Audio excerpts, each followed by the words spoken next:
we identified 366 households in those first few months. 42% actually had an award. That's 154 individuals.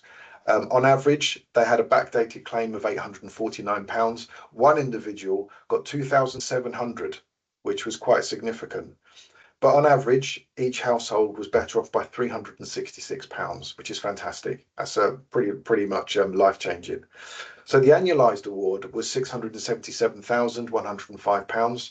And as before, we know who these people are. We know what gender they are. So we also know their age. And so we were actually able to work out quite a we were able to work out the lifetime award, which is 4.6 million for those individuals, and overall that means that £30,000 better off over the course. But again, I think Susan was saying this before, that these are the figures, but it's actually what really matters is the people behind the figures, which makes all the difference. So I've put a little quote there from one lady who called in, who we were speaking to. She said that she can now afford to go to her son's wedding.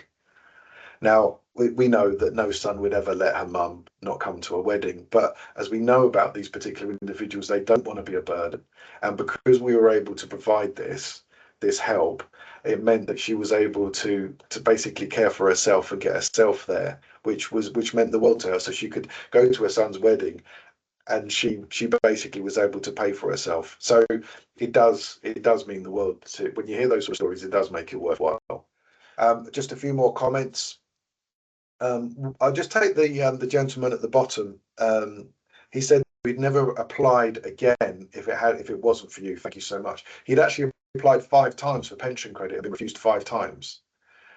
He didn't understand why, but we just encouraged him to do it again, and then he was awarded, and he actually phoned back and just thanked us, which is fantastic. But again, these are the people behind the figures, and these are the reason why we do what we do.